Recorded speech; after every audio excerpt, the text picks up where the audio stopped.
Welcome back to my new vlog day 6। So আমরা ready হয়ে বেরিয়ে পড়েছি সকাল সকাল। দেখতেই পাচ্ছ ওয়েদারটা প্রচণ্ড ক্লাউডি। তো বেরিয়ে পড়েছি পোখরাজ সাইট সিন দেখার জন্য। তো অনেকটাই সকালবেলা বেরিয়েছিলাম, তো তাই জন্য সকালের অবস্থাটা দেখতেই পাচ্ছি। আর প্রচণ্ড ঠান্ডা ছিল, সো গাড়িতে হিটার চলছিল বলে আমি সোয়েটারটা খুলে বসেছিলাম, না তো খুব গরম লাগছিল।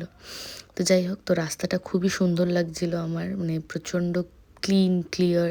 আর তার উপরে সাইডে দেখতেই পাচ্ছ, মানে পাহাড় আমি দেখতেই পাচ্ছি না কিছু, মানে এতটা ক্লাউডি ওয়েদার।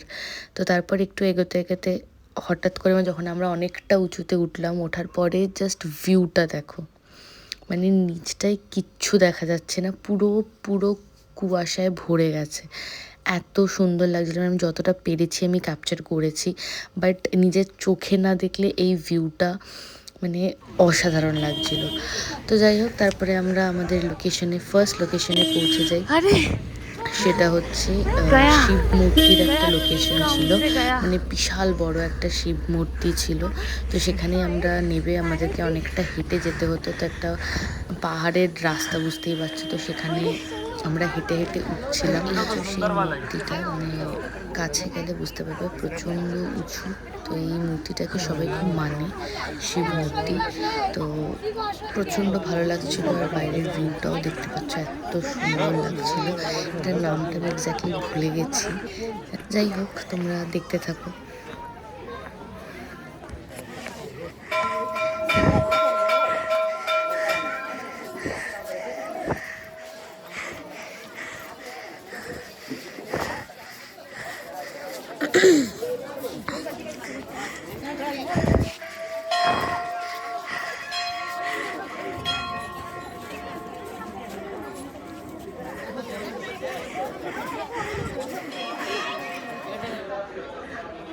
চলো আবার পরিক্রমা করে নি। আর উপরেও আছে।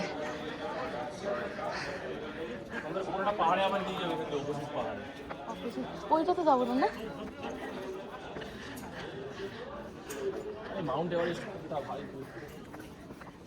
আরে এটাই পুরোটাই মাউন্ট এভারেস্ট, পুরোটা হিমালয়া।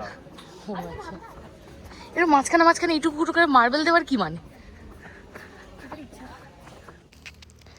সো ফার্স্ট লোকেশনের পরে আমরা আরেকটু এগিয়ে আসলাম। তো এটা হচ্ছে আমাদের সেকেন্ড লোকেশন। এখানে একটা সুইং আছে, যেটা তো আমাদের অনেকটা মানে উঁচু অবধি যায়, মানে একজনকে বসিয়ে ওটা ওই যে উপরে দেখতে পাচ্ছ হার্ট শেপ করা রয়েছে। আর এই যে এই পাশে দেখো ফুল দিয়ে সাজানো রয়েছে এই সুইংটা। তো এইটাতে বসলে ওরা মানে ভিডিও ফটোশ্যুট সব করে দেয়, আর তোমাকে সুইংও করিয়ে দেয়। তো আর তারপরে ওর নিচে আছে একটা স্তূপা। তো আমি সুইংয়ের ওখানটা যাইনি, বাবা আমাকে বারণ করছিল যে করতে দেবে না, তো তাই জন্য যাওয়া হয়নি। যাই হোক, তো এইটা হচ্ছে আমার থার্ড লোকেশন। এইখানে নিচে আছে হচ্ছে একটা ঝর্ণা, মানে ডেভিস ফল, যা নামটা হচ্ছে ডেভিস ফল। তো ঝর্ণাটা ভীষণ সুন্দর ছিল, মানে বেশি ভালোভাবে দেখা যাচ্ছিল না এখান দিয়ে। এটা মানে 3-4 রকম জায়গা দিয়ে দেখলে প্রপারলি দেখা যায় ডেভিস ফলটাকে। তো আমি এই যে এগিয়ে যাচ্ছি, তো যেতে যেতে আমি দেখছিলাম যে কোন দিক দিয়ে ভালোভাবে দেখা যায়, এদিক দিয়ে না ওদিক দিয়ে। বাট আমি ভালোভাবে এই পাশ দিয়েই পরে এসে দেখতে পেয়েছি, যেদিকে আমি যাচ্ছিলাম সেদিক দিয়ে আমি দেখতে পারো আমি। তো আমার ঝর্ণা ভীষণ ভালো লাগে। তো এখানে বেশি ঝর্ণা আমি দেখিনি, বাট আমি গুগলে দেখেছিলাম যে নেপালে প্রচুর প্রচুর ঝর্ণা আছে, ওয়াটারফল আছে। আর আমার ওয়াটারফল খুব মানে পার্সোনালি ভীষণ ফেভারেট, তো আমার খুব ভালো লাগে ওয়াটারফল দেখতে। তো এই একটাই ওয়াটারফল দেখতে পেয়েছি আমি, ডেভিস ওয়াটারফল যাকে বলে। আমার খুব ভালো লাগছিল এটা দেখতে। তারপর এগিয়ে এসে ওর ভেতরেই ছিল একটা হচ্ছে উইশিং পুল যাকে বলে, মানে তুমি যে কোনো কয়েন দিয়ে তুমি মিডিলে ফেলে, মিডিলে একটা মূর্তি রাখা রয়েছে, ওটা সরস্বতী মূর্তি বা লক্ষ্মী মূর্তি সামথিং কিছু একটা ছিল। তো সেই মূর্তিটার যে রাউন্ড শেপটা দেখছো, ওই শেপের মধ্যে তোমাকে যে কোনো কয়েন ফেলতে হবে। যদি তুমি মিডলের মধ্যে কয়েন ফেলতে পারো, উইশ করো একটা কয়েনটা ফেলে, তাহলে সেই উইশটা নাকি ফুলফিল হয়। তো আমি 3টে কয়েন ফেলেছিলাম, তো তার মধ্যে দেখতে পাচ্ছ ফার্স্ট কয়েনটা যায়নি, পড়ে গেছে। আর সেকেন্ড কয়েনটা ফেলেছি, সেকেন্ড কয়েনটা একদম ঢুকেছে। আর থার্ড কয়েনটাও ফেলেছি, সেটাও একদম মিডলে পড়েছে। আর আমি উইশও করেছি। তো দেখা যাক, যদি উইশটা ফুলফিল হয় তাহলে আমি মানবো যে হ্যাঁ, উইশিং পুল সত্যিই জাগ্রত আর ভালো আমার জন্য, সবার জন্যেও। সো ওটার পরে আমরা চলে গেলাম আমাদের নেক্সট লোকেশনে। আমি না অ্যাকচুয়ালি সব নামগুলো ভুলে গেছি, এত মানে অদ্ভুত অদ্ভুত নাম আর এত বড় বড় নাম যে আমি ভুলে গেছি। তো যাই হোক, এটাও একটা কেভ। কেভের বাইরের দিকটা এটা মানে প্রচণ্ড, মানে এত সুন্দর বাইরের দিকটা, বাট ভেতরটা হচ্ছে কেভ, অনেকটাই ভেতরে যেতে হয় এটার। তো বাইরের দিকটা এরকম সিঁড়ি মতো করা রয়েছে। তো চলো আমি কেভে ঢুকবো, তোমরা দেখতে থাকো।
তো এই কেভটায় বেসিক্যালি ওই ডেভিস ফলটাই আর একটা অ্যাঙ্গেল দিয়ে দেখা যায়।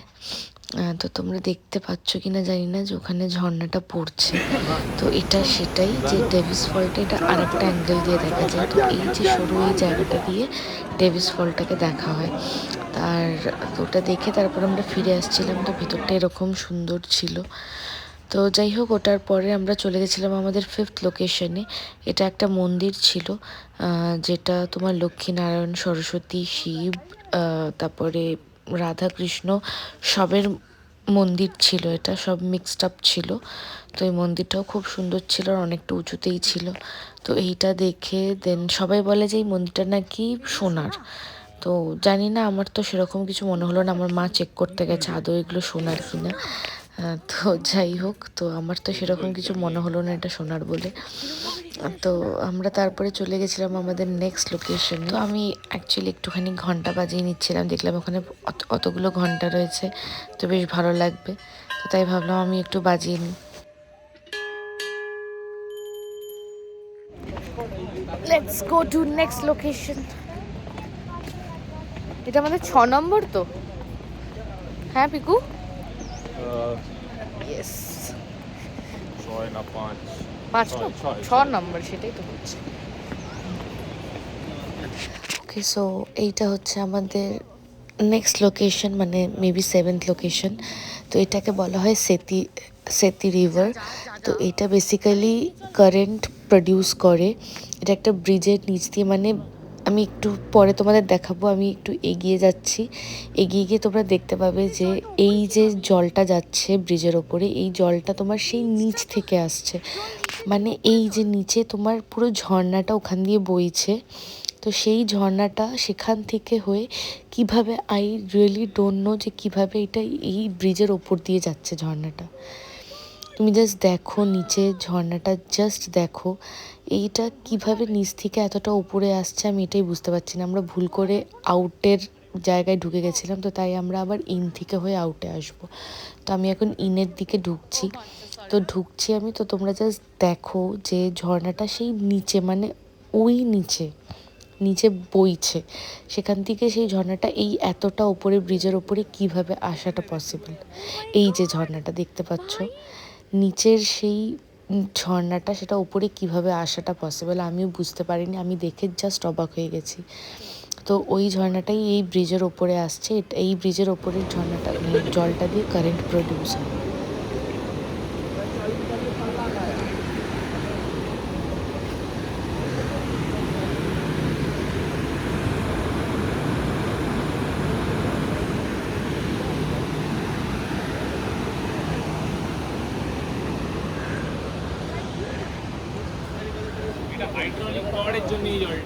আর এদিকে দেখো আমার মা আর আন্টি দুজন মিলে নেপালি সেজে নিয়েছে।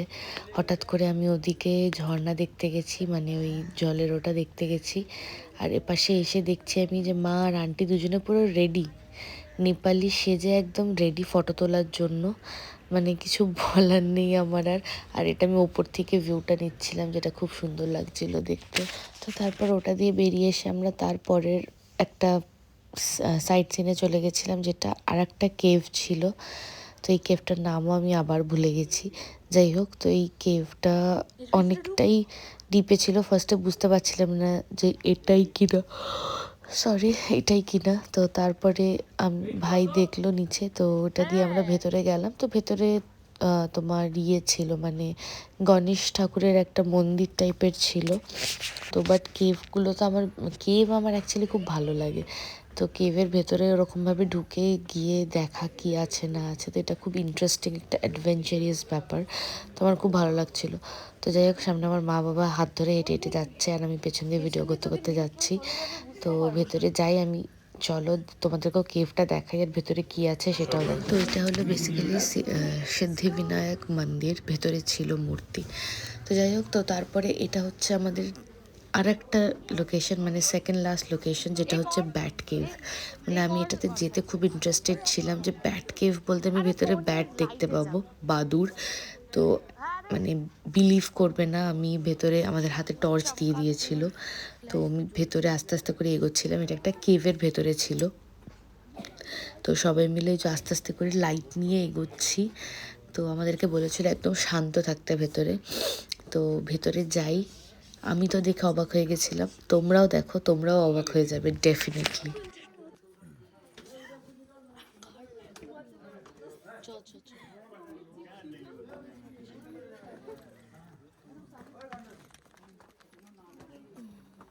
ওই তো সামনে, ওই তো দেখতে পাচ্ছি সামনে ভর্তি ব্যাগ, ওই তো দেওয়ালটা।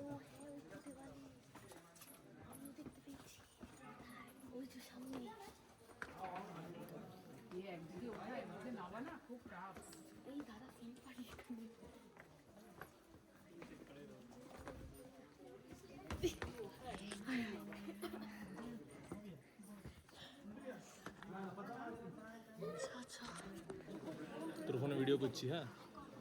এই তো দেখো পুরো ভর্তি, ওই দেখো পুরো ভর্তি, দেখো এই দেখো পুরো ভর্তি। ব্যাটের প্যান্ডেল করেছিল না দুর্গা ঠাকুরের, ওই প্যান্ডেলই। এইটা তুমি চুপ করো তো, বাজে বকে।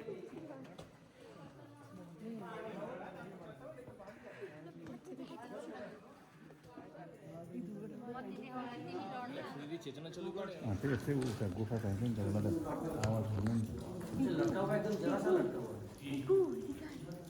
लहर इधर से और छोटा छोटा बच्चा है होगा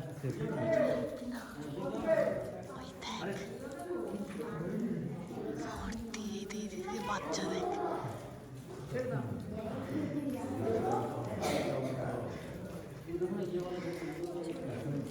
সো ব্যাট কেভ দেখে বেরোনোর পরে আমরা চলে গেছিলাম আজকের মতন আমাদের লাস্ট লোকেশনে, সেটা হচ্ছে অন্নপূর্ণা কেবল কারে উঠেছিলাম।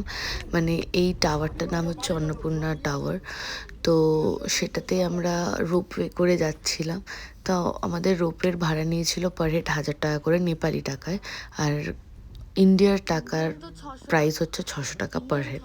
তো আমাদের অনেকটা সন্ধে হয়ে গেছিলো, আর প্রায় তখন বাজে হচ্ছে 6টা আমরা যখন কেবিল কারে উঠেছি।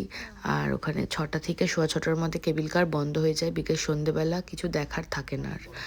তো তাই আমরা কোনো রকমে সন্ধেবেলা, মানে কোনো রকমে 6টার মধ্যে পৌঁছে আমরা কেবিল কারে উঠে গেছি। তো উঠে আমরা আস্তে আস্তে করে এগোচ্ছি। তো আমি ভেবেছিলাম বেশি দূর হবে না, কাছাকাছি হবে। তো সেই ভেবে আমি আস্তে আস্তে করে এগোচ্ছিলাম, বাট এই বিশ্বাস করবে না, ওই যে বিল্ডিংটা দেখতে পাচ্ছ ওই বিল্ডিং থেকে আরও অনেক উঁচুতে উঠতে হয়েছে। প্রায় 3টে পাহাড় ক্রস করে আমরা 4 নম্বর পাহাড়ের দিকে গেছি। মানে ওই টাওয়ারটা ছিল, যে টাওয়ারটার উপরে একদম টপে একটা ক্যাফে আছে। সেই ক্যাফেতে সবাই বসে খাওয়া দাওয়া করে। আর প্রচুর অ্যাক্টিভিটিস আছে, মানে বাঞ্জি জাম্পিং বলো, সুইং বলো, জিপলাইন বলো, প্রচুর অ্যাক্টিভিটিস আছে। যদি বিকেল বিকেল আসতাম তাহলে আমি কিছু না কিছু একটা করতে পারতাম, বাট সন্ধ্যা হয়ে গেছিলো বলে 5টার মধ্যে সব কিছু বন্ধ হয়ে যায়, তো তাই জন্য আর হয়নি পসিবল। তো এই যে আমি ওপরে যাচ্ছি, লিফটে করে ওপরে উঠেছি, উঠে ক্যাফের দিকে যাচ্ছি। তো ক্যাফে তখন পরিষ্কার করছিল যখন আমরা গেছি। তো বাট তাও ওরা বলছিল যে, মানে আমাদেরকে অফার করছিল যে আমরা চা কফি কিছু খাবো কি না, বাট আমাদেরকে নিচ থেকে মানে যারা কেবল কার হ্যান্ডেল করছেন, তো সেই টেকনিশিয়ানরা বলে দিয়েছিলেন যে 10 মিনিট আপনাদের হাতে টাইম আছে, আপনারা 10 মিনিটের মধ্যে চলে আসুন, নয়তো কেবল কার বন্ধ হয়ে যাবে। তো সেই হিসেবে আমরা কোনো রকমে জাস্ট ক্যাফেটাকে দেখে আমরা চলে এসেছি নিচে এসে ক্যাফেটার মানে জাস্ট একটা রাউন্ড মেরেছিলাম। ক্যাফেটা পুরো গোল মতন হয়ে রয়েছে, আর বাইরের ভিউটা এখন অন্ধকার হয়ে গেছে বলে তোমরা দেখতে পাচ্ছ না, বাট বাইরের ভিউটা প্রচণ্ড অসাধারণ ছিল। তো আর এখান থেকে আমি ফেরার সময় আমি আবার কেবল কার দিয়ে এই ভিউটা নিচ্ছিলাম। ওখানে মানে মেলার মধ্যে যে লাইটগুলো ছিল তো খুব সুন্দর লাগছিল। তো যাই হোক, তো ওটাই আমাদের লাস্ট লোকেশন ছিল আজকের মতন। তো তারপরে ওটা থেকে আমরা আবার হোটেলে ব্যাক করেছিলাম। তো হোটেলে এসে কিছুক্ষণ রেস্ট নিয়ে বেরিয়েছিলাম একটু পোখরার ওই মার্কেটে ঘোরার জন্য। তো দেখলাম ওখানে সবাই এরকম ফেস ড্রয়িং করছে, তো আমারও খুব ইচ্ছা হলো যে আমিও একটা ফেস ড্রয়িং করি। তো তাই জন্য আমি একটা বাটারফ্লাই ড্র করে নিয়েছিলাম চোখের সামনে, যেটা মানে রেডি হওয়ার পর প্রচণ্ড ভালো লাগছিল, জাস্ট দেখো। তো চলো আজকের মতন ভিডিও এইটুকুই, আবার দেখা হবে নেক্সট ব্লগে। তো চলো tata, good night, sweet dreams.